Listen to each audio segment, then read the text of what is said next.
mistakes to make. SB and Sean breaking through the noise, serving real talk, the genuine choice. No pretense, no hidden schemes, just sports passion fueling dreams. From the field to the court, every play that's made. Real takes over fake debates. Turn it up, hear the honest sound. Unfiltered sports all year round. Discussions pure, no masquerade. Real takes over fake debates.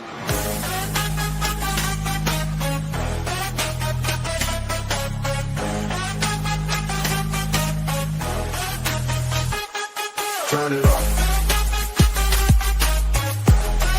Over fake debates. Real takes over fake debates.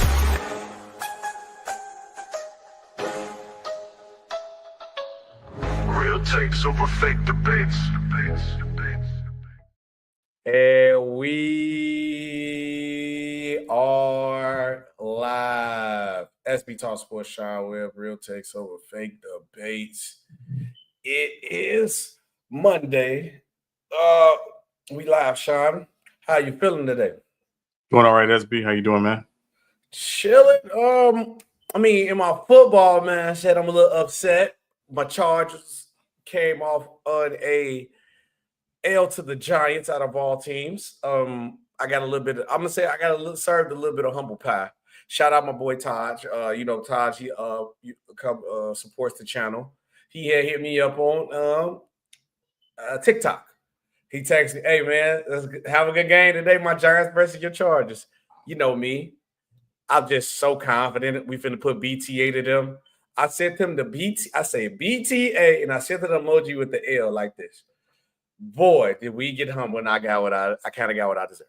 So yes, I knew it was oddly suspicious when I got no text from you yesterday. I've been texting you all day, all season so far, and yesterday my phone was oddly quiet. So I would, when LeBron used to do like for the playoff time, 0 dark 30. I went 0 dark 30.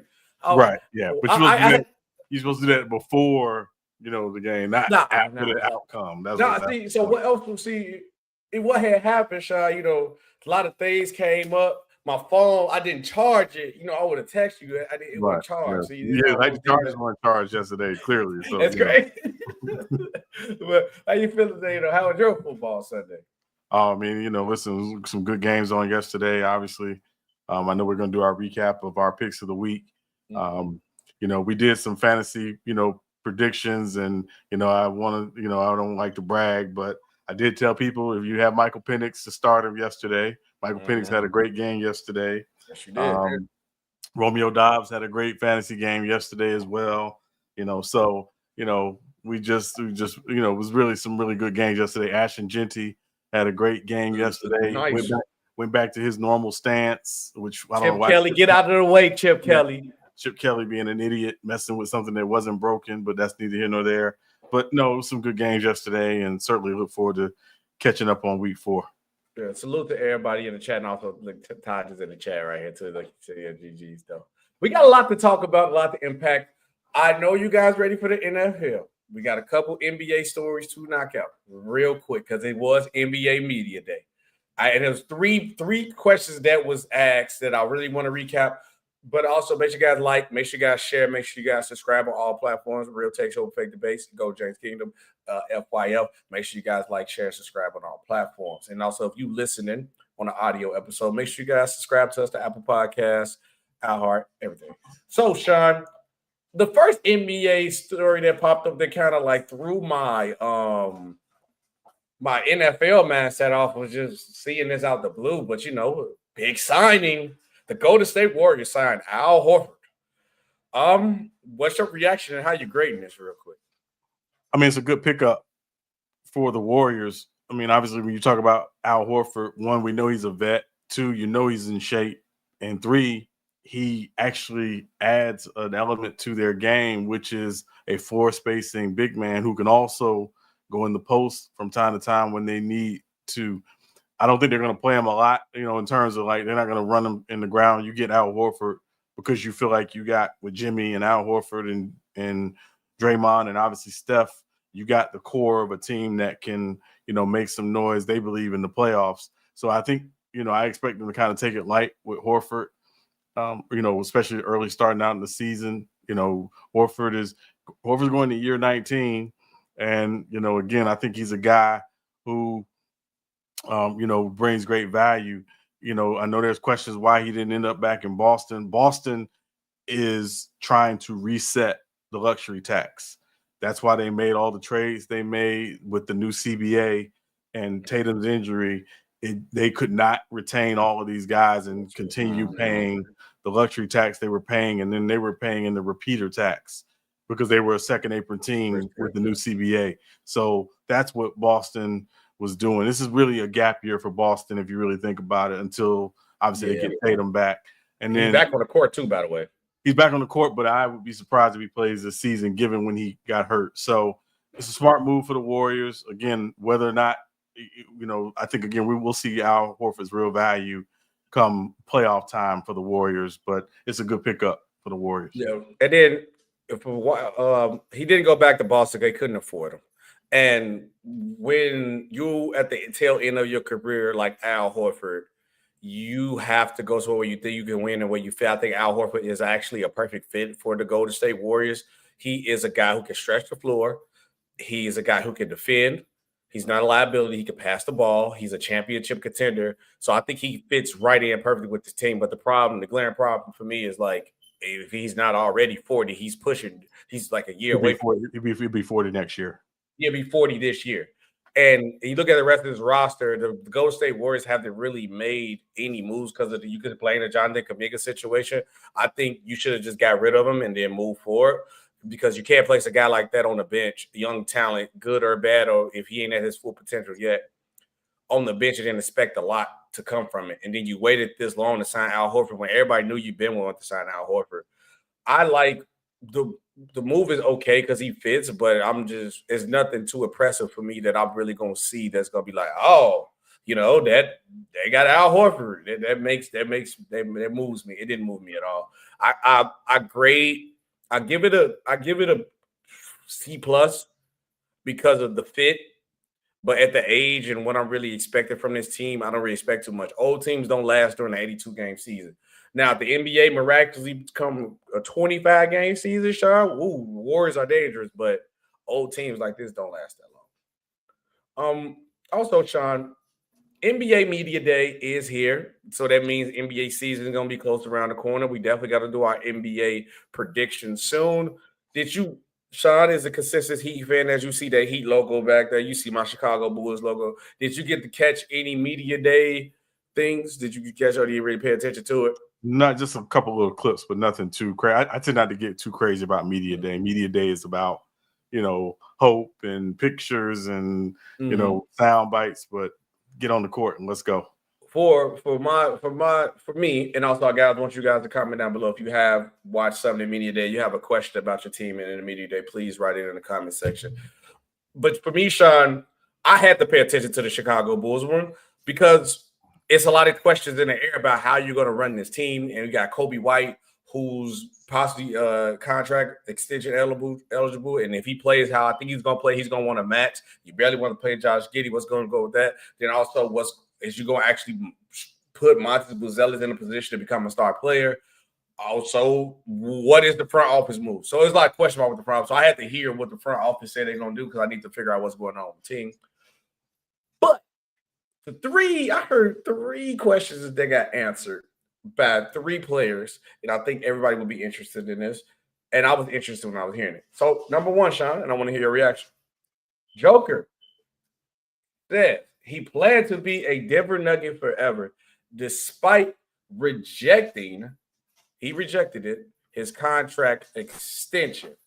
And I'm pulling the story back up again. Give me 1 second. I want the exact quote from Jokic, and I see a Kawhi Leonard story just popped up, but we're not going to talk about that Kawhi situation. That's a different story for this day. Jokic said, and I quote, "I think those contract restrictions come as a reward, and sometimes that is natural to the sport, especially in today's NBA. You see how the salary cap is going." Joker told reporters, courtesy of DNVR, "My plan is to be a Denver Nugget forever." Do you 100% agree? Do you 100% believe Jokic? And should he be a Denver Nugget forever? Yes and yes.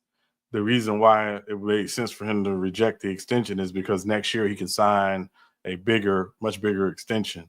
So, and remember, Joker's 30 now. So my guess is what he's looking for is one last, probably big payday. Not sure how much longer Joker's going to play. Obviously, he's still the best player in the world. Still and playing. Don't want to be the best player in the world. Well, I don't think he necessarily desires the attention of the best player in the world. I think he wants to be the best player in the world. I don't think he desires the attention that a lot of people want to put, on him as the best player in the world. But he's a guy that clearly still playing at an incredibly high level. No reason to expect that he won't continue to do that for the next 4 to 5 years. So, for him, kicking the can down the road makes sense. Obviously, Denver went out and made a lot of really good moves to clean up their cap situation. Obviously, moving MPJ, bringing back Cam Johnson, getting that tax savings, and then using that to fill out their bench with, Bruce Brown and Tim Hardaway and Jonas Valanciunas, just to name a few. So, I think for Joker, he's going to be there. I don't think there's any question about whether or not he's going to be there. Yeah. He likes it. They love him there. He is the best player in franchise history, and I think that's going to continue. So I don't expect him to go anywhere. No, I don't expect Jokic to go anywhere. I know we have had situations where players said, yeah, I will be here, and then they end up leaving. It's kind of different with the foreign players, but I don't really see no reason for Jokic to leave. And Sean, you heard me say this before about Giannis. When everybody trying to force Giannis out of Milwaukee, I'm like, why is he leaving Milwaukee? He won a championship here. A place where y'all thought he couldn't win a championship. They haven't won since Kareem. He won there already. Why is he leaving? Why do we need to leave for? Everybody, we need to look at the reality of the fact of championship chasing. It usually don't work out. It don't. And the only player that you could probably give a glimpse to is saying LeBron. But to be honest with you, did it really work out for LeBron? Because he got more finals losses chasing championships.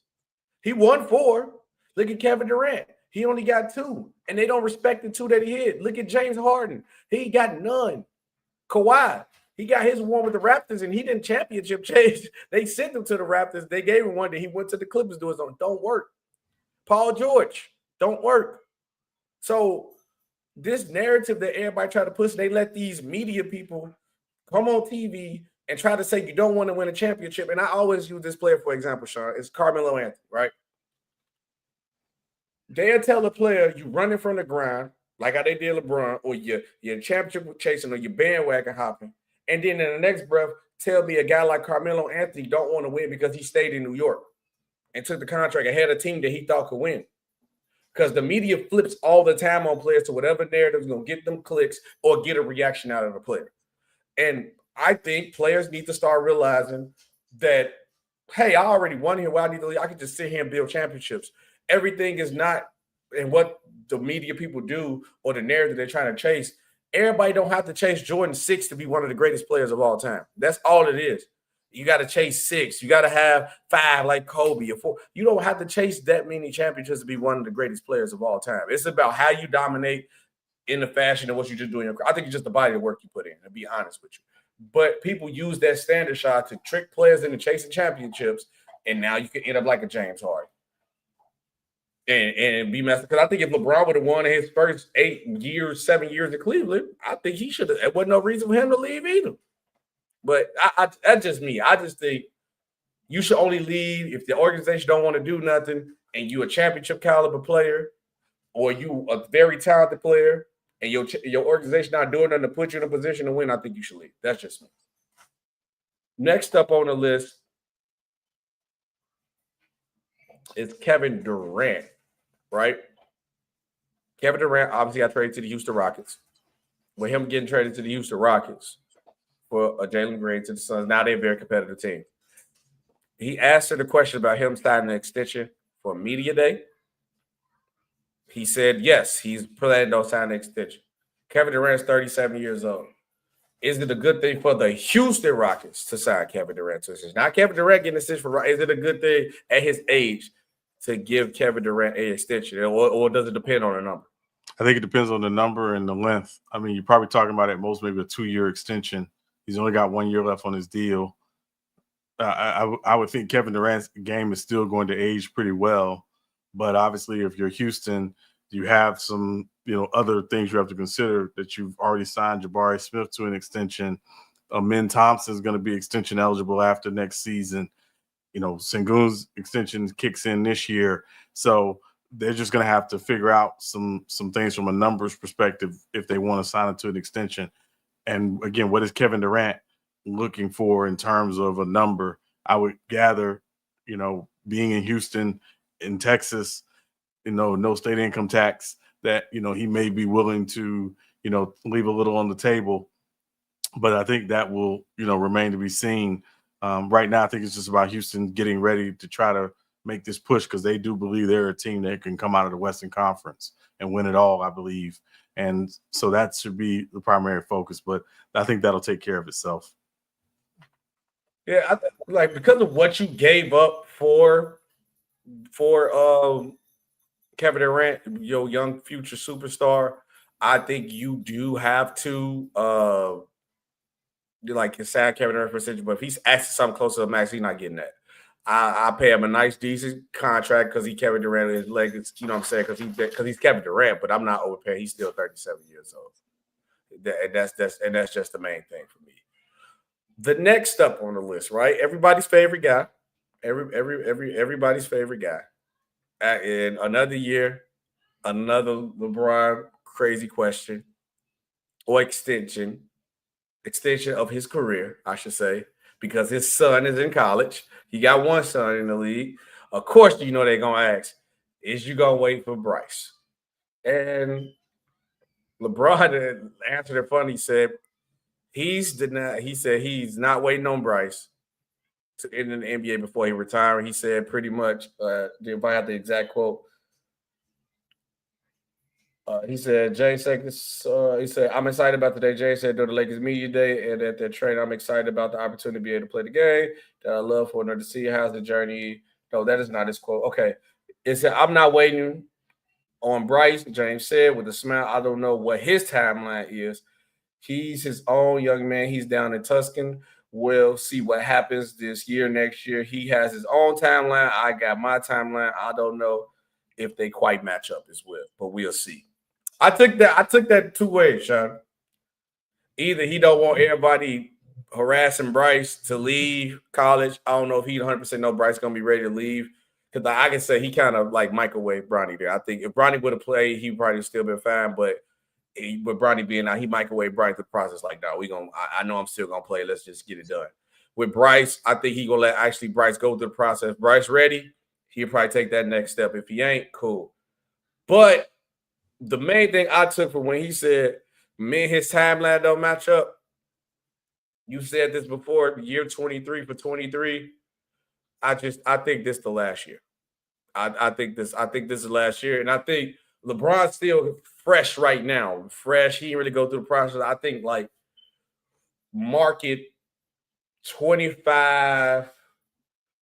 I'm going to extend. I really say 25, 30. I'm going to extend 25 to like 40 games in. We'll probably it'd be a different tone, because that toll of that NBA 82 game season gets in. I think LeBron probably announce it, because I only think the league will let LeBron just leave quietly like a Tim Duncan. I don't think they would. But that's what was your reaction to it? I mean, my reaction is I still believe this is LeBron's last year, and that's it. So it's just a matter of when he announces it. I think he'll announce it sooner than later. Primarily because, again, you're talking about when he goes out on the road in the Eastern Conference in particular, that's going to be the only chance for many folks to see him one last time. So I think it's just a matter of when he makes that announcement. But I think this is it. I think this is it, like Michael Jackson. Mark had a good question. Don't say that, because Michael Jackson said this is it, and 6 months later he was gone. It was it. It was really it. So shout out my boy Mark. He said, I thought you guys were talking football. This NBA stuff. Of course, we got NBA stories. But now it's time to get to the gridiron. That's why you ask, you shall receive. You see, that's how quick it happens. NFL Week 4 recap. We do also got the picks of the week. I know it's the picks we usually at the end. I'm down right now, y'all. These 2 games might have to matter. I'm down. We ain't gonna scale how I'm down. So yes, Sean. Wait, what's the score to the game right now? Cause I know the game is on at the time of this recording. 3-0. Dolphins. Jets are driving. Okay, and we both originally picked who? The Jets. The Jets. And okay, for me, for the sake of the competition, I will switch both my today's picks. I will take the Dolphins, and I'm taking the Bengals. So we'll at least probably tie. And it's funny. Keep that word in mind today in this episode, guys. The word tie, because a tie happened. We definitely got to talk about it.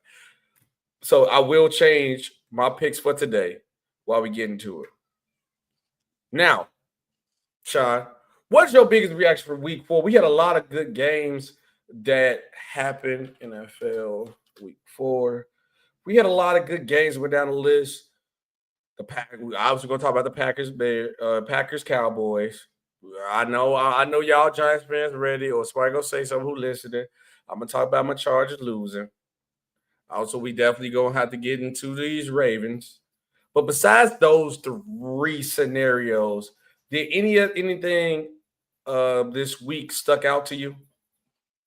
Yeah, a couple things stuck out to me. First, again, it's such a week-to-week league. Last Sunday, everybody was piling on Michael Penix Jr. and that Falcons offense because they got shut out in Carolina. And then yesterday, you saw they came out against Washington, albeit Jaden Daniels and no Terry McLaurin. But, they came out and they played like a lot of people expect that Atlanta offense to play. So, getting back on track going into the bye week, their bye week, Week 5, that stood out. Certainly the Eagles-Bucks game stood out. The Eagles were dominating the game earlier in the game. Bucks, did try to come back and make it a bit game, hit some couple big plays. One to Mecca Buka, who looks like the best rookie receiver so far in the league, and one to Bucky Irvin, their stud running back. But obviously the Eagles, ability to, hold on and find a way to move to 4-0 certainly stood out. The Rams and Colts game, Colts had a chance. Adney Mitchell, you got to cross the – I don't want to start celebrating. Find that man. No, I mean, it's just it happens too much. Like, you got to get across that goal line before you start celebrating. Leon. This ain't college. You can't do that. Leon Lett, Deshaun Jackson. Like, it's just endless stories of guys not crossing the goal line and taking the score for granted, and you can't do that. That stood out. Jacksonville getting a big win in San Francisco. A little bit of a heated situation between Robert Saleh and Liam Crazy Cohen, the coach of the Jaguars, after the game. Listen, I'm going to say this right now. Football back, baby. No, I'm just saying this right now. Liam Cohen, you don't want none of that. All right. Robert Saleh will drag you from San Francisco to LA. You do not want that. Don't do that to yourself. But in all seriousness, Jaguars coming out with a big win, obviously moving to 3-1. Texans, getting a shutout win against the Titans. So some really, some games where it's like, okay, maybe these teams are not as bad as we think. And then conversely, there were some teams that were, 3-0 and came back to earth a little bit. Your Chargers, for example, coming back to earth a little bit. The Colts coming back to earth a little bit.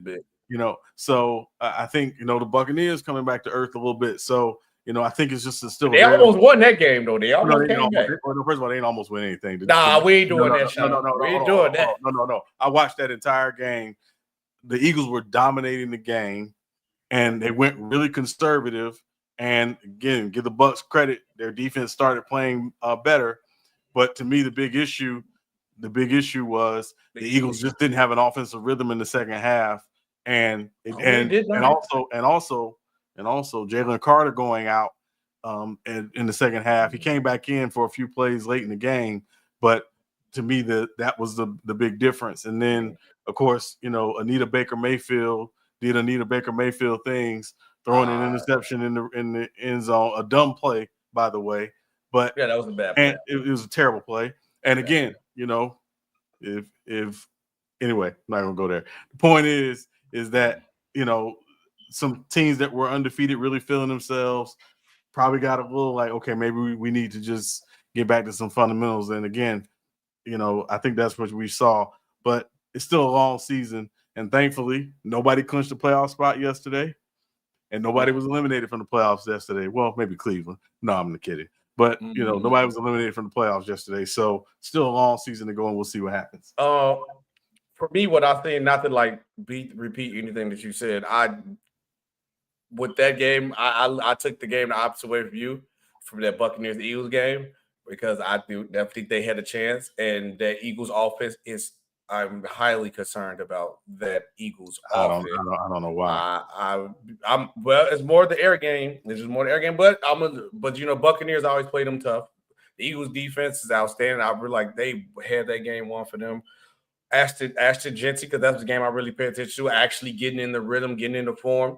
We talked about it before the show. He actually doing his stance, his normal stance, and he looked more comfortable. Chip Kelly, leave him alone. You already ruined teams and players. I don't know how you still got a job in the NFL, but that's a different story for a different day. Ashton Genty definitely looking good.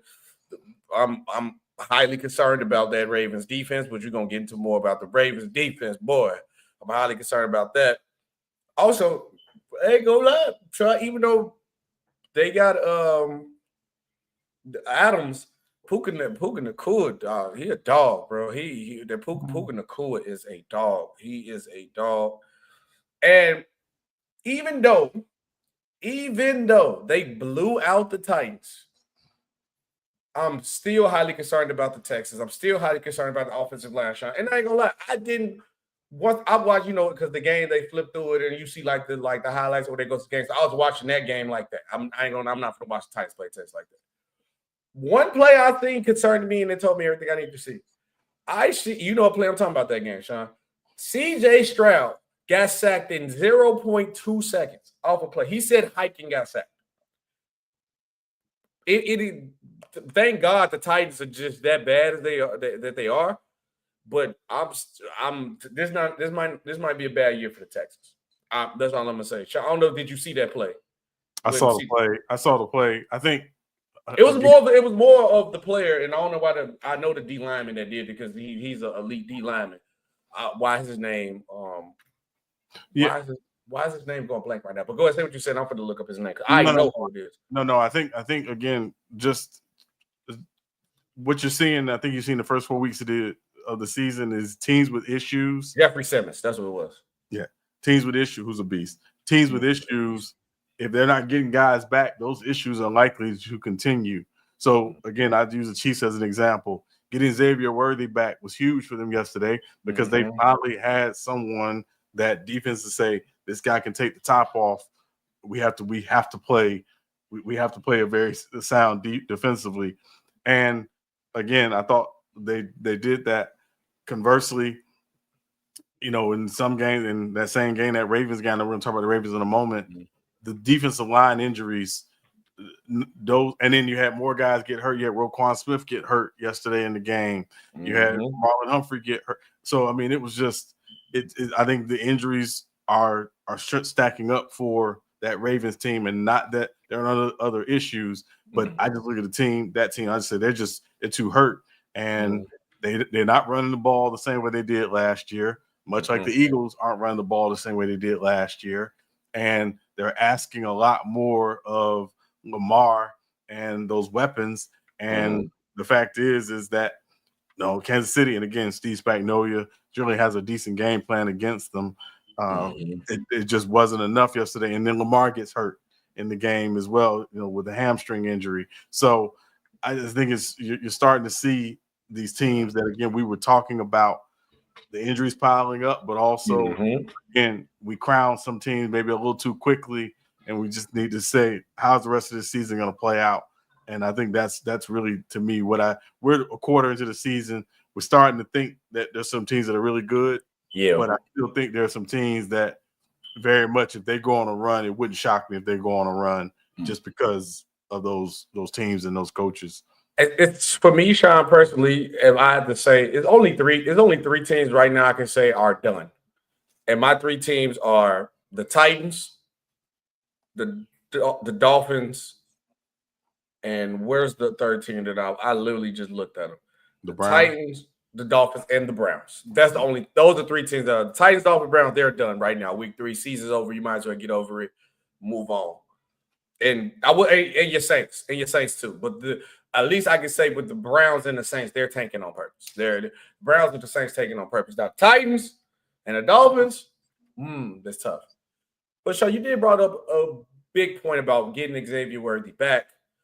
The good old injury bug is back. I said it, I'm gonna do this one in reverse order that I showed you during the pre-show because I think the last one is kind of like gonna open up a conversation we kind of gonna talk about. But let's knock out these first two ones first. Brock Purdy could it be out again? I know he's dealing with like a toe injury. He played last game, didn't look as pretty good. Is this highly concerning for you with Brock Purdy being out again? Did the injury bug get Brock Purdy? No, because Mac Jones showed in the 2 games that he started that Mac Jones can play in the NFL. Mac Jones can be a starting quarterback in the NFL, and Kyle Shanahan can design a game plan around Mac Jones and his skill set, just like he did with Nick Mullins, just like he did with Jimmy Garoppolo. That he can do that. He didn't do it with Trey Lance for whatever reason. But the fact is he's shown he can do that with Mac Jones. So it's, you don't want to lose your starting quarterback, but when you have a starting quarterback as your backup who's shown he can play in that system, I'd be less concerned. Now, they got a big one on Thursday night against the Rams. I would be surprised if Brock Purdy plays. That said, I think Mac Jones can hold down the fort. The bigger concern for me with the Niners is the injuries on defense. They didn't get a single sack yesterday, and they didn't have a single pressure yesterday on Trevor Lawrence. That's the bigger concern for me if I'm a Niners fan. For me with the Niners, I'm definitely more concerned about the defensive injuries. Like you said, with Kyle Shanahan, he's the quarterback whisperer. He can make anybody looks great. If all I'm gonna say, if Brock Purdy didn't just get paid, we'd be having probably a different conversation if people actually start. But Brock Purdy is gonna be the guy. The injury bug is not really concerning me here in this situation. I think this is gonna be a down year for the Niners. These last couple of years, they have been banged up. People don't realize how tough it is to go on a Super Bowl run and to be consistent year after year, year after year. So that's why we are so amazed, even though they division rivals when the Chiefs did it, because they don't. It takes a lot. Health is a big key component of it. So we can see what they do in the future, but this injury is not highly concerning of me. And you know what? I got to say, Niners fans might want to change their motto because it's not even bang, bang Niner game. It's banged up Niner game. Banged up Niner game is crazy. And it might be time to change that up because I don't know if that's a good omen for you. Bang, bang game. Bang, bang.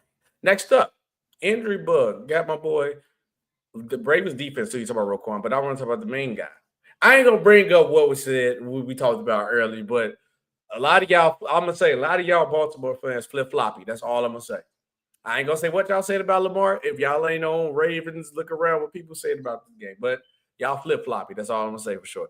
But Lamar Jackson leaves the Chiefs game with a hamstring injury. How concerning are you about this? Did the injury bug get my boy Lamar? Yeah, I'd be very concerned if I'm the Ravens. Again, no slight to Cooper Rush, but no.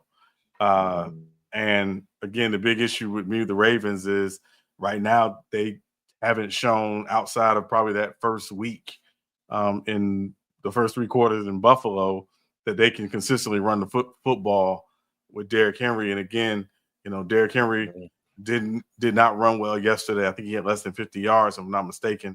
So the inability to run the football for the Ravens is concerning. But to me, it's Lamar leaving with a hamstring injury. But as much as we talk about Lamar leaving with a hamstring injury, and that's a massive concern because it's Lamar, to me, the bigger issue with the Ravens is the trenches, the defensive line and the offensive line. And that's an issue we never thought we would really talk about with the Ravens. Their inability to protect Lamar these last 2 weeks, obviously, and then obviously from the defensive line perspective, them basically playing with guys off the street and guys who were, basically sitting at home not too long ago on the defensive line. That's a massive concern for the Ravens. And I know people are going to look at the numbers and the stats. It's not that. And again, I'm saying their inability to run the football, it hasn't been there the last couple weeks. That's the issue to me. They ran the ball against Cleveland because it's Cleveland, but the last couple weeks they haven't been able to run the football. And again, some of that, particularly because the Ravens want to run the football early in the game, they just haven't been able to do that. So, I think that's, to me a big concern. You know, they were averaging, I think, 5.8 yards to carry this time last year. It's like 3.3 now. That's big. And some of that to me starts up front. But also I think it's a function of, you know, what they're calling on offense, and Todd Monken, you know, again, who, you know, put together a brilliant offense last year. Can he find that mojo and magic? John Harbaugh was a little critical of him today with some of the play calling. You know, I do wonder if that's going to be a concern for them going forward. For me, with the injury bug, this is definitely concerning to me because of it's his hamstring and Lamar play style, and also the protection of Lamar Jackson. That's why it's concerning for me, because usually hamstrings, especially this early, could lean on something else later on in the season, and it could be a bigger injury, or also as limiting Lamar Jackson to not be able to use his legs, which is a big part of his game. That's just for me. That's why it's really more concerning. That if it was like any else type of injury, maybe I wouldn't be as concerned. But the hamstring is always going to be a scary situation. That's the only main thing that I'm really concerned about. But we're going to talk about – I'm going to wait deep dive on the Ravens, because we definitely going to talk about the Ravens. But the next big injury that we have to talk about right here is Malik Nabers tears his ACL. It was out for the season. And obviously I was watching that game because, you know, he was playing the Chargers. How is like having to see more of like he could like cleat guy like kind of like stuck in his leg, like kind of like went like the wrong way, or was like he couldn't really move it and trying to make a play, because it wasn't like he wasn't doing that like crazy type of a play. It was just like try to do another play, but it was like his leg was maybe stuck in and like jerked and turned like the wrong way, and then he went down. What was your reaction to it? And we have a former Giant who has something to say about this too, but I want to hear your reaction before we get into that former Giant player. Yeah, obviously it stinks. You know, Malik Nabers, one of the probably most exciting young players, not even just receiver, young players in the NFL, for him to go out in his second year. You know, the excitement of having Jaxson Dart start yesterday. You know, can I quote Okoye from the Infinity War? Why was he up there all this time? Because Jaxson Dart clearly probably should have been playing much earlier. Neither here nor there. But no, you hate that, you know, obviously Malik Nabers went out with a torn ACL.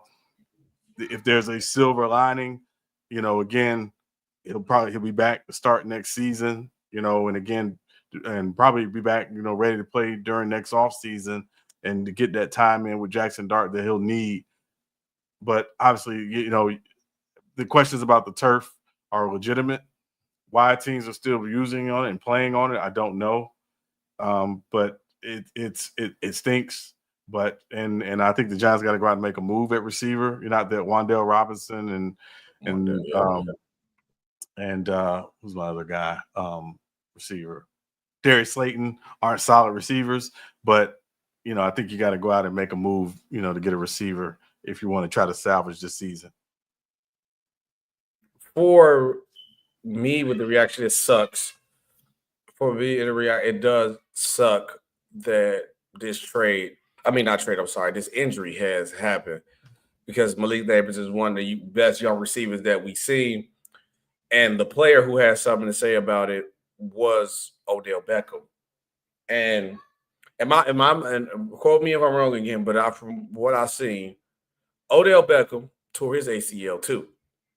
One of the Giants, and it was on turf against the Chargers. So it's like history repeating itself.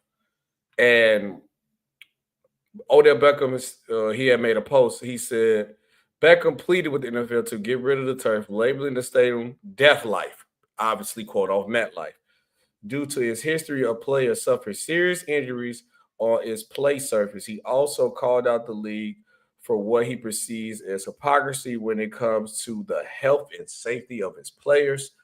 And to go down this list, Sean, this is notable. ACL and Achilles tears suffered on MetLife Stadium turf since 2020. Death Life.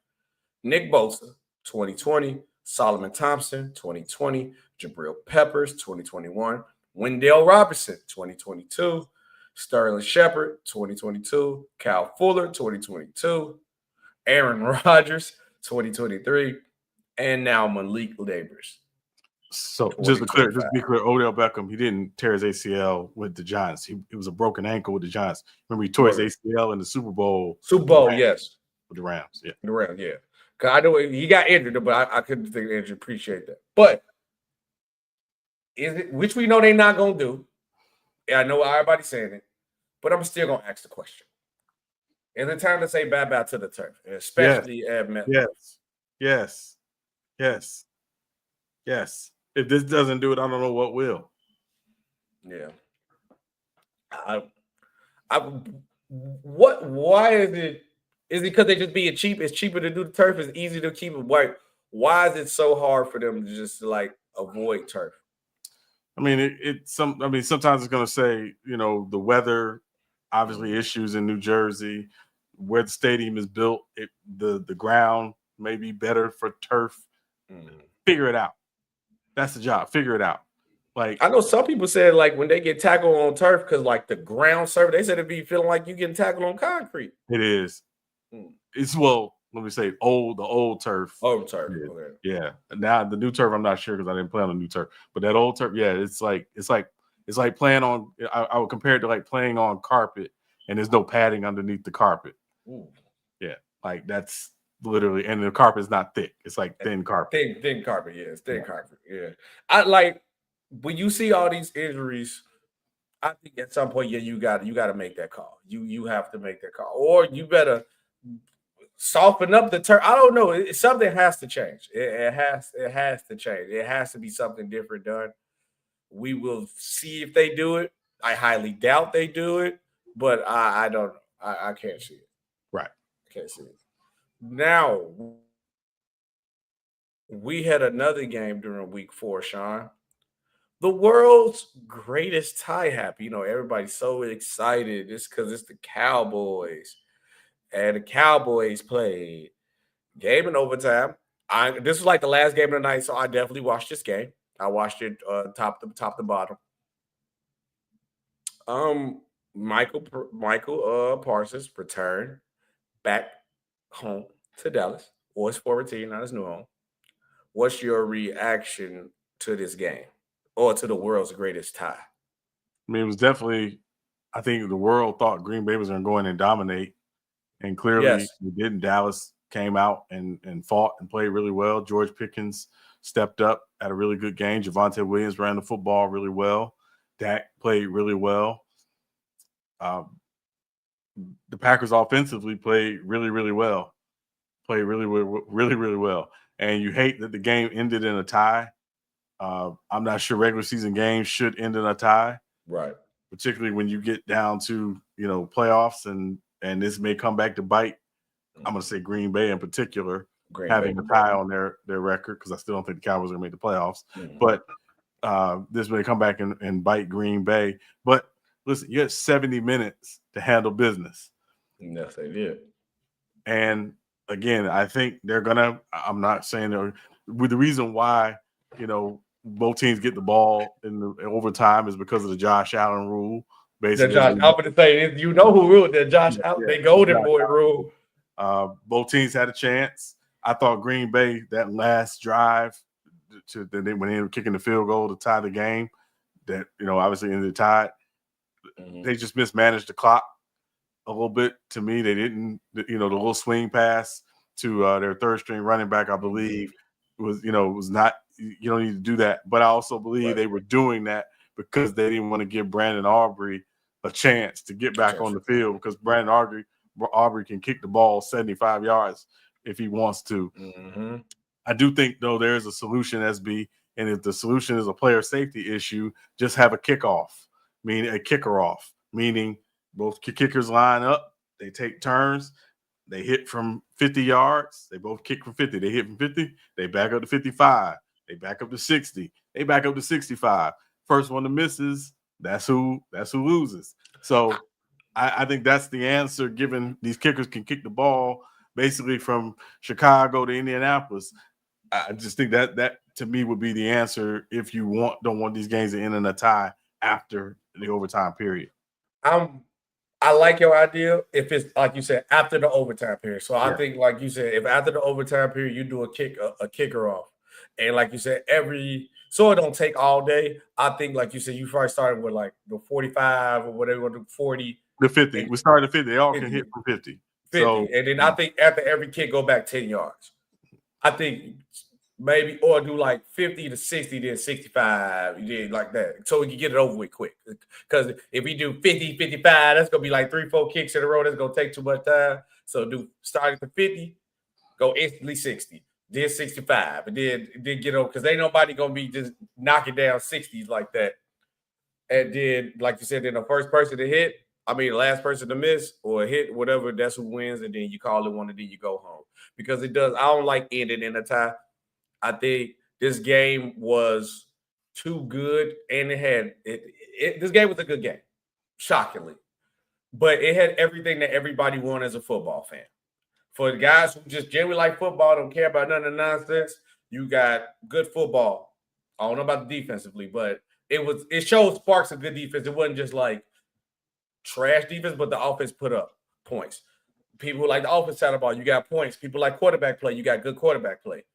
Also, people who like narratives, the media, you got your narratives. Micah Parsons back home. Jerry Jones had a lot to say, which we definitely going to talk about what Jerry Jones had to say too.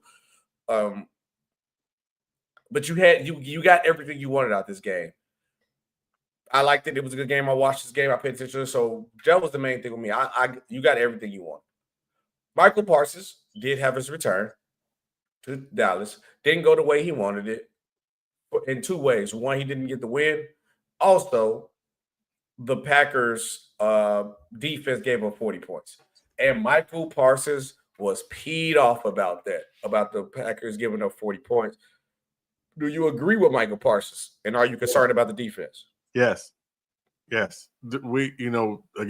talking about the way the Packers defense has played the first 3 weeks of the season, particularly against Detroit and Washington. I didn't think their corners were an issue. And last night, the corners were a big issue, were a massive issue. Pickens, he had a monster game. Kevon Turpin, had a really good game as well. It was just, to me, it was the corners. But also, again, I don't think the Packers got nearly the pass rush they were expecting to get last night. And as the great Warren Sapp always says, front end works for the back end. And so I think there was some issues there last night. The Packers should be, and Parsons should be ticked off that they gave up 40 points to the Cowboys, because I don't think anybody saw that happening last night going into the game. For me, I just look at it as that the Cowboys, they're not going to play like this any other point of the season. This just was a game they woke up for because Micah Parsons was here coming into town. Jerry was ready about this game and ready to talk about it, which I'm going to talk about in a second. So I just think the Packers wasn't prepared, and they did the same thing they did with the Browns, which I thought they wasn't going to do, where they just thought, which I don't know how, like, the Packers just feel like they just the crown champions. They ain't proved nothing. It's only been 2-3 weeks. I get you got a star player, but you still got to go in and put in the work. The Packers act like they already won. They walked into this game thinking that the Cowboys are just going to lay down like they had it won, just like they did against the Browns. And the Cowboys circled this game on the calendar. This is the Cowboys Super Bowl this year. I'm being honest with you. Because this is the biggest storyline they're going to get. This is their Super Bowl. This was their Super Bowl this year. Everything else game, it ain't going to matter. It's just going to be talked about because it's the Cowboys. But they're going to do a lot more losing this year. So at least, if anything, the Cowboys wanted to get this game or make it exciting like they did. And you know who loves all this attention? Because, you think after a game, I'm going to talk to the players. Let me see what Dak Prescott want to talk about. Let's make that the headline. Oh, let's see what why is his name? Why is the Steelers are wide receiver? He played pretty good. Pickens. Well, let's see what Pickens want to talk about. You was wide receiver 1 with CD Lamb being now. Let's see what somebody on the defense want to talk about. They do better. No, Sean, we got to talk about Jerry Jones. Jerry Jones just got to be in that spotlight. Jerry Jones must be stopped. He must be stopped. He had 2 quotes after the game because obviously, and he was back talking like they won. The game was tied. Y'all didn't even win. You didn't win. But he had 2 quotes that I really want to point out. He was just like when they asked about the game and he started comparing Dak and Micah. He said it's very simple. Dak was indispensable in my mind, and Micah wasn't. Jones said via his team official website, it's just a number. It's that easy. And it's not personal at all. The number just wasn't with Micah. Then he said, I knew that Parsons is a great player that he is. I like that we got ready to play. We played him, we ran at him, but we knew he was there and he made the difference. But that's the way it goes, Jones said. Whether we like the tie or not, I'll take my side of it, and Green Bay have to take their side of it. What's your reaction to Jerry Jones, Sean? Also, he had another quote talking about like the money. That's why I paid Dak, but that's pretty much like the first quote. That's why Dak got paid. You to pay the better player and all that. But what was your reaction though? SB, my reaction is I do not care. I think if people start having that more of a reaction of Dak, not Dak, of Jerry Jones, like you just did, maybe Jerry Jones will shut up. But that ain't gonna happen. If people would just be like, I do not care what Jerry Jones talk. Jerry Jones just be talking. I do not care. I think Jerry Jones might stop talking. But Sean, knowing Jerry Jones, he's not gonna stop talking. If more people do what you just said right there, I'd say, hey, Jerry Jones said something wow. And you just you clearly said, I do not care. I do not care no more. I think Jerry Jones might be quiet. Maybe. It's not 100% guaranteed, Sean, but maybe he'll be quiet. I was like, oh no, we lost Sean, but yeah, I'm still here. Okay, go ahead. Yeah. I don't care. I'm not going to talk about a team that's probably going to win 7 games and be at home come January again. I don't care. Mm-hmm. I only got to win the 7 games, to be honest with you.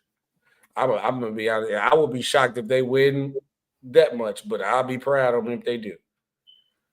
Let's get the elephant out the room. So I've been riding on the high horse lately. Started 3-0, Sean. We got a little bit of a humble pie, and a young quarterback came in and got his first dub on us. Was I impressed by Jaxson Dart? Yes. Was Jaxson Dart 100% the reason why they won? No. That Giants defense is going to be a problem in the future. Their defense is going to be nice in the future. That's the one thing I can say. But I tip my hat to this young team. I wouldn't even necessarily just say the Chargers came in and took the Giants lightly. I just think the Giants just played a good game because the game was close. We had a chance to get the game. We didn't get it done at the end of the game. We pretty much turned it over and didn't get the job done. So I tip my hat to this young Giants defense. And I think the future is bright with Jaxson Dart. You threw him in a fire. He rose down to Phoenix. And then, now he got a gimme game the next game against your Saints. So he really going to be looking good. And also, how the Giants fans are reacting. They really be supportive. Jaxson Dart is now the number 1 selling jersey in the NFL right now, Sean. Yeah, that doesn't surprise me, SB. I think 2 things. One, the Giants had a great game plan. They were not going to ask Jaxson Dart to go out and win the game with his arm. They had, I believe, 43 rushing attempts as a team, 42 rushing attempts as a team, only 21 pass attempts, meaning they were going to not put all of it on Jaxson Dart to win. When they were able to control time of possession, running the football as well as they did, it took some of the pressure off of Jaxson Dart. But Jaxson Dart did make some key plays. Obviously had a key touchdown run, and threw a key touchdown pass. He played really solid football, but to me yesterday was more about the Giants playing really good complementary football around their rookie quarterback making his first start against the Chargers. What I do want to tip my hat to, though, for my Chargers, the Amari Hampton, that move, I'm liking Amari Hampton. I think I don't like to wish injuries on nobody, but that Najee Harrison being injured where now, you got to get more of Amari Hampton. You seeing that this kid is going to be a problem. And Quentin Johnston, I was Man, this is like a whole different player now this year, man. He locked in. He's actually come a legit target. He's looking like one of our best receivers on the team right now. He's been catching he's been catching everything, man. So I'm proud to see that. I know Justin Herbert, this ain't gonna be a knock on his probably his MVP campaign, but I think Justin, so I'm not concerned. It was a tough loss, but for me, I'm not overreacting to it at all. I'm not overreacting. And then also, yeah, that was the main thing right here. That Joe all getting hurt. That I didn't want to see that, especially with Rashawn Slater, but he should be back.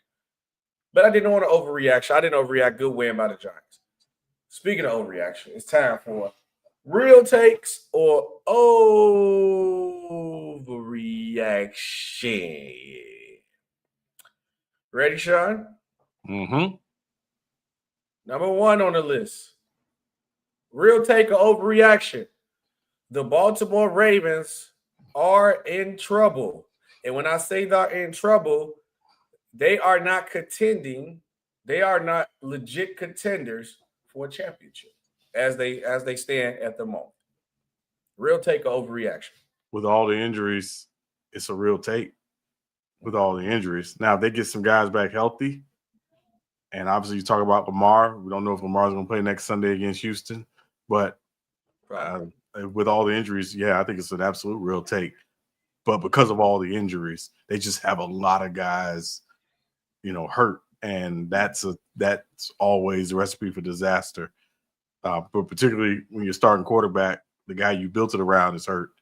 That's a massive concern. So I'm going to say it's a real take because of the injuries. It's 1,000% a real take. It's not even just the injury. I think the injury is a problem, but the play is also a problem. But the defense doesn't look good. Sean, a well supporter of the chat, shout out Tiff, and a well supporter of Baltimore Ravens. She has been called for this like the last 2 years. I think the Baltimore Ravens don't look good. Their coaching spot might be vacant. I'm calling it now. It might be vacant out this season. This is the year. I think this is the year. They did everything. This is the year. Coaching spot might be vacant. All right, Sean. Next one. I got another one for you. Real take or overreaction. I think the Titans stink, but not Cam Ward. Is that a real take or overreaction? Overreaction. Okay. Cam Ward is a part of the Titans. I mean, that's true. And he's a rookie quarterback. That's true. He's not terrible, but knows what he said. He knows what he said. I'm paraphrasing. He said, if we keeping it a buck, we playing like bugs. Yeah. We. He didn't say they. He said we. He said we. So he's including himself in that. So no, they got some things they got to get fixed, obviously. But I think the big issue is it's just not a really good team. And I had high hopes for them coming into the season in the AFC South. Not that I thought it would be a playoff team. I just thought they would, find a way to, steal some games. And it's still, only 4 weeks in the season. But, definitely the Denver game stands out. I really thought they should have won that Denver game. Yeah. But, we'll see.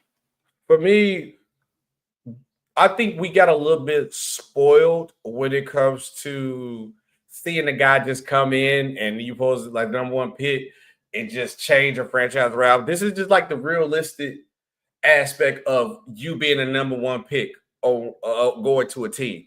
If you usually have the number 1 pick, it's not a lottery in the NFL. It's not a lottery.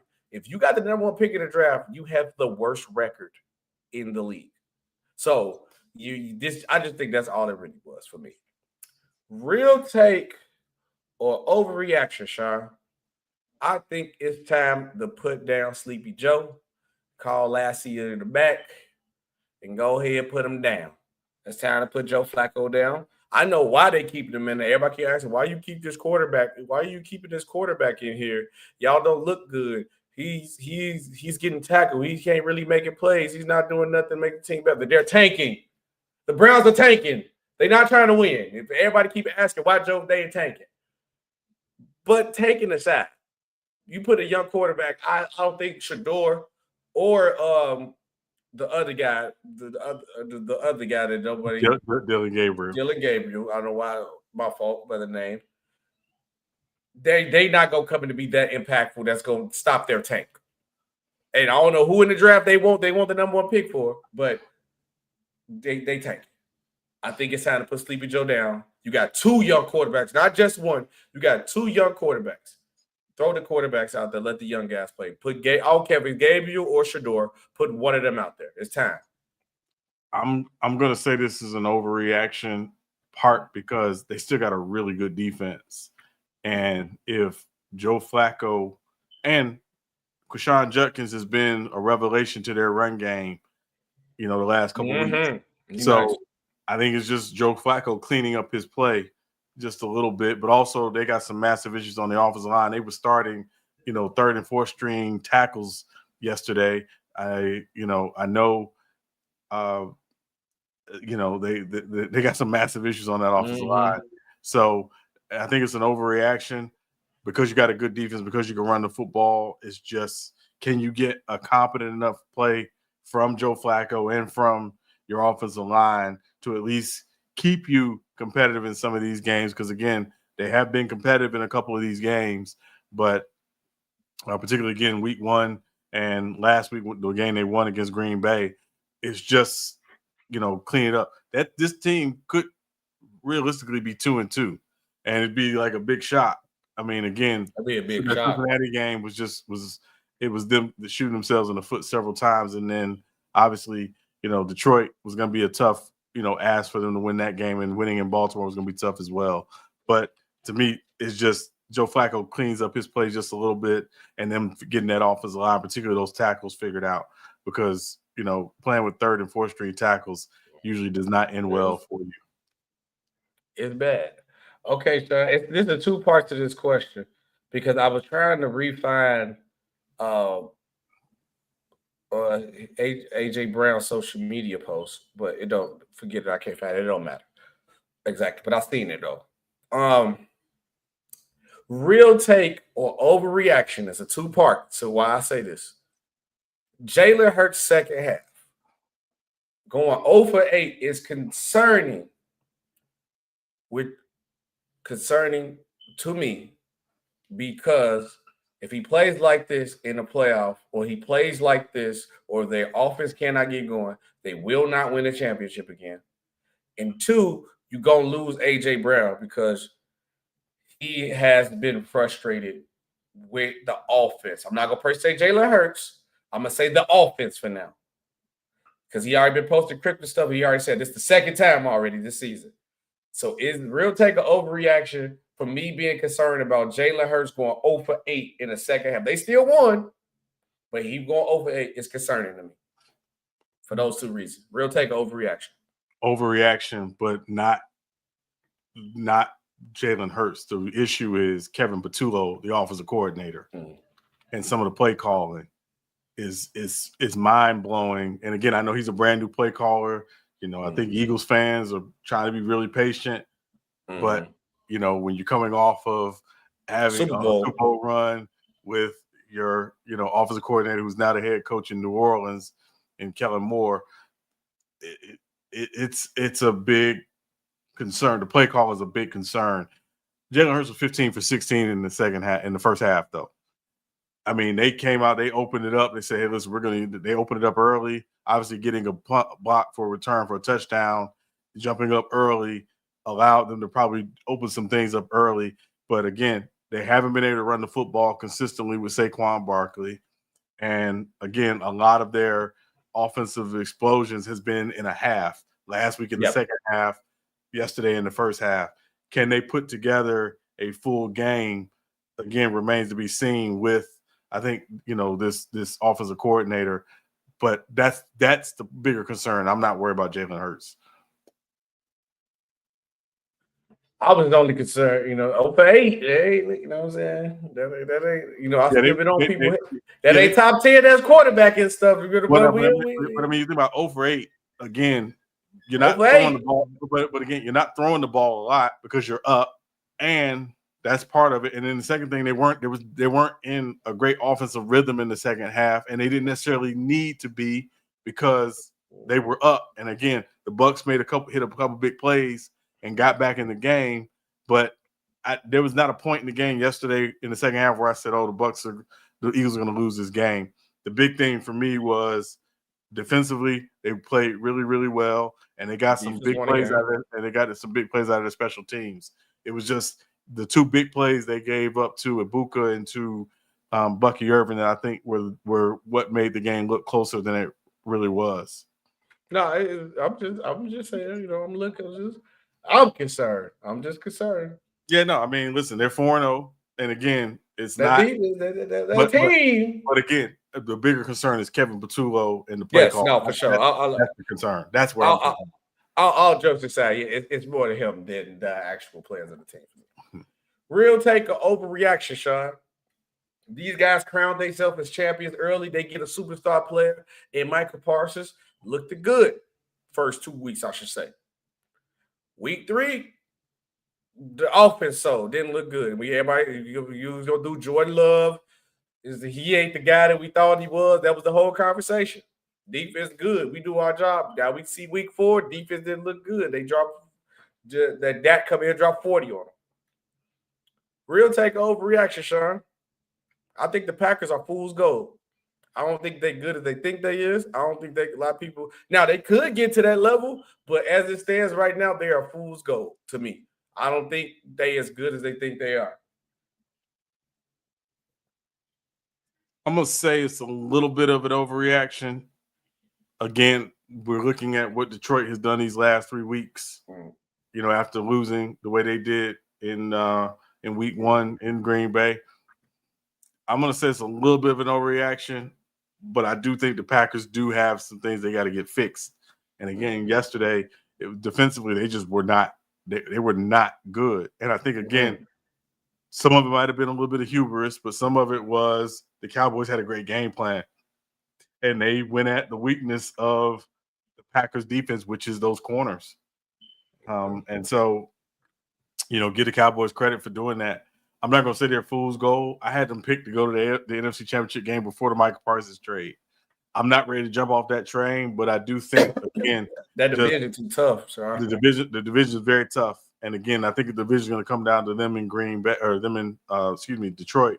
But I'm not jumping off the Packers train just yet. I still think they got a really talented football team, but they got to get some things cleaned up. Yeah, I didn't think they fools go for right now, but I do think they'll be better. It takes them a lot more than you just get a new player and you just championship ready.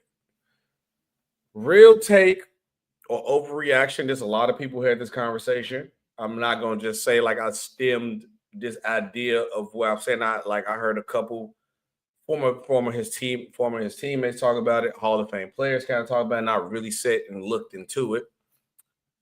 Real take or overreaction, Sean. I think Russell Wilson ruined his Hall of Fame career. I think this second post-Seahawks ruined Russell Wilson's chance to get in the Hall of Fame. And I know a lot of people probably hearing that, like, Russell Wilson Hall of Fame. The trajectory that Russell Wilson was on, like him or not, he was one of the most winningest quarterbacks. Even if you can say his team is not, he had him Super Bowl. He was putting up the numbers.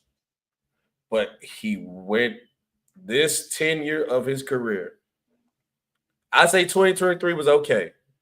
But from 2022 to now 2025 to now, he can't even keep a job is really being bad. And I can't see him retiring anytime soon.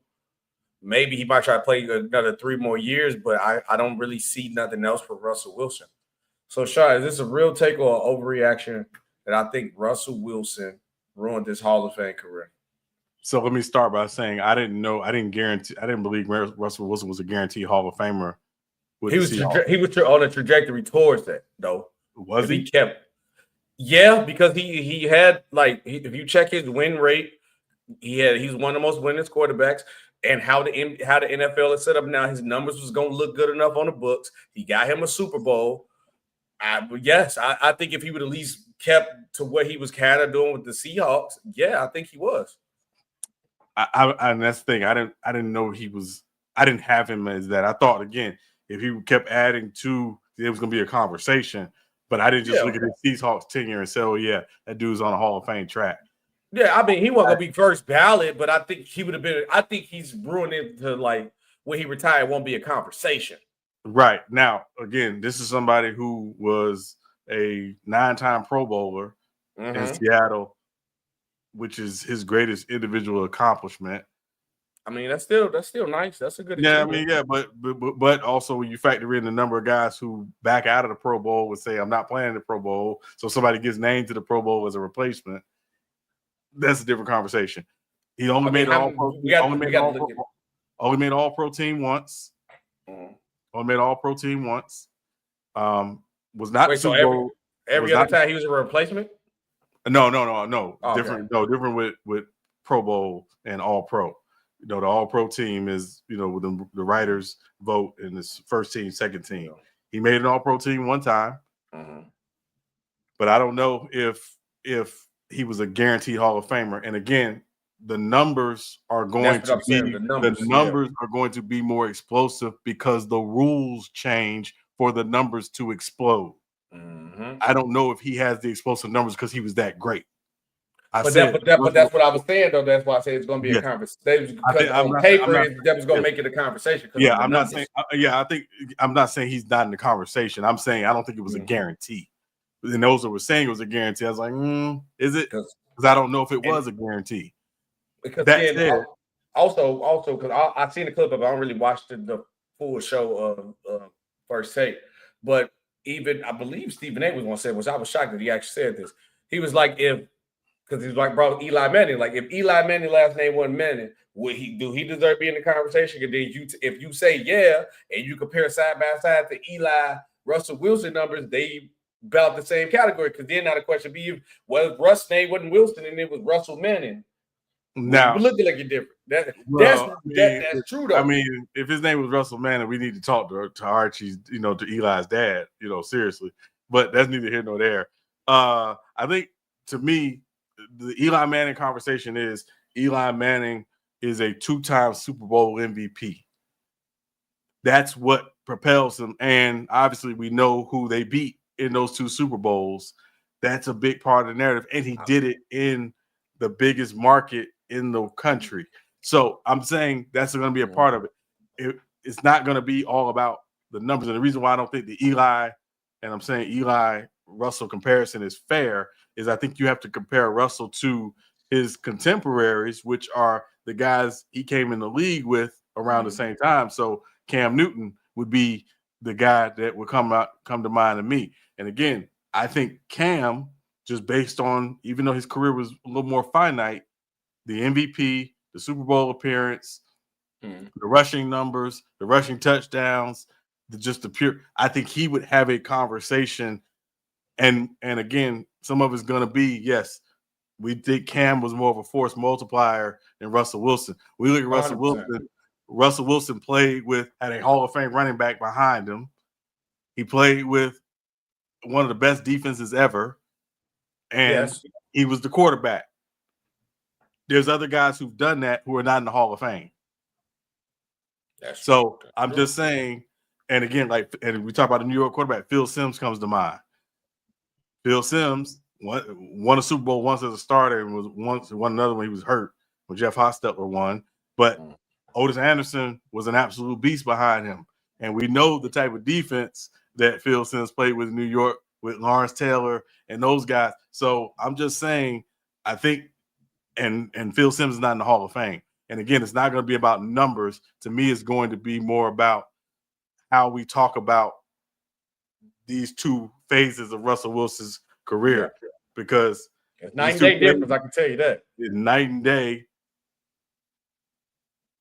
I don't know if he's a Hall of Famer. I don't know if he was a Hall of Famer. I do think, though, these last few years have not helped solidify that if he were a Hall of Famer. If he was, I with the numbers and how it was projected, he probably don't get it considered or not.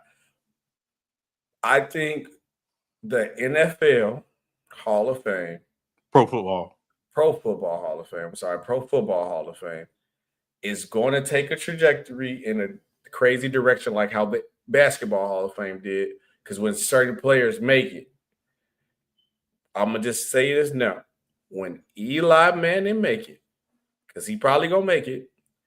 It's gonna open the floodgates of probably more quarterbacks. So who should be in, who ain't in. It's gonna even be people back in the day who probably was better, more elite. And once Eli make it, I'm telling you, Sean, it's gonna open a floodgate of controversy. Because even what Russ could say, because he beat the Broncos for the one, he lost to the Patriots in the next one. And technically, if somebody wasn't an idiot and just ran the ball in when you got Marshawn Lynch, then Marshawn Lynch would have been the Super Bowl MVP, not Russell Wilson. But they didn't want Marshawn Lynch to be that. But if they did that, he would have still had, even if he not got the Super Bowl MVP, he still would have had two, and he would have said he beat Brady too. Because I think the only highlight, Eli was not a bum. I'm not gonna say that I done that. Eli wasn't a bum. But the highlight of Eli's career is that he just beat Tom Brady twice, and then he played crazy in that one game. But if 2 games is enough to make you a Hall of Famer and over the whole body of work, I'm just saying it's more of a narrative thing.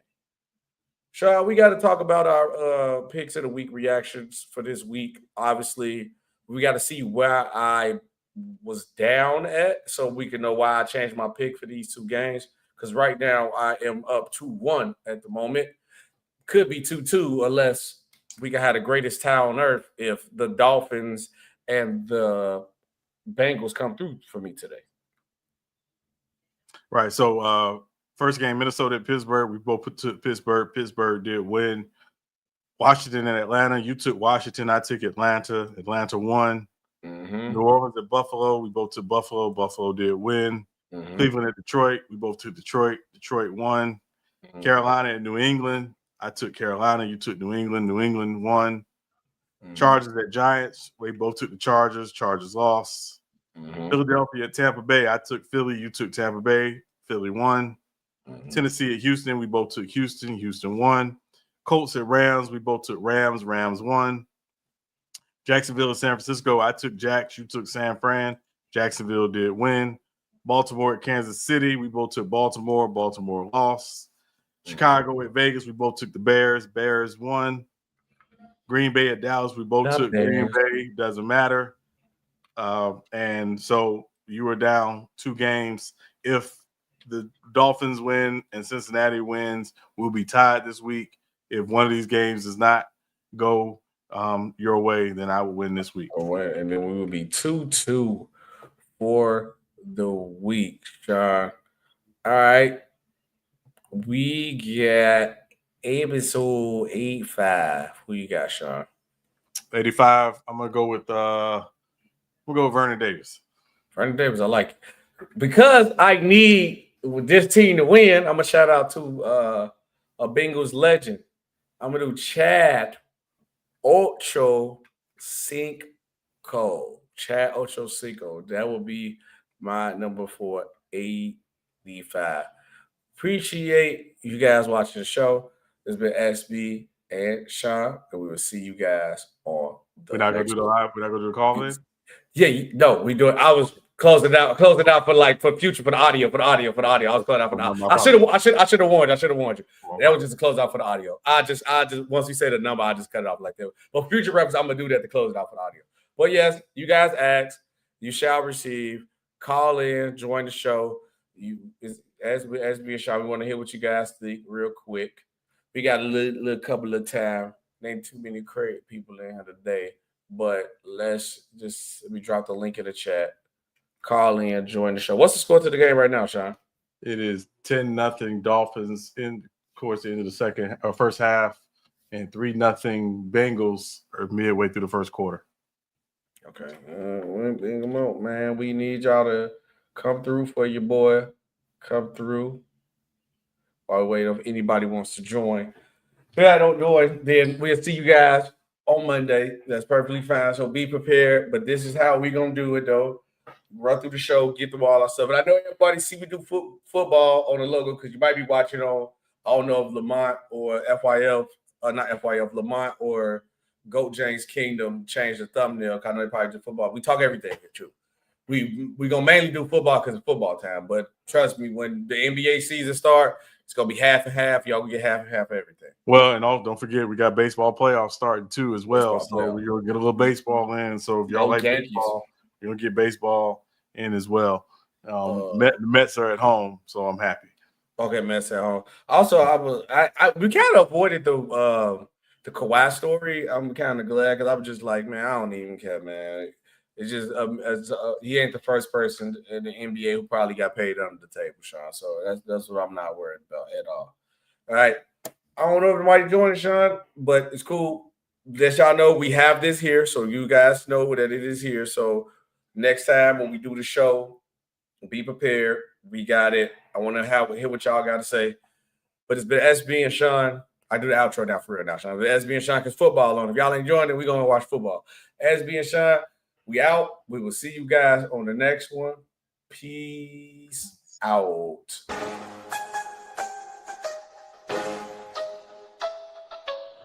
Real takes over fake debates.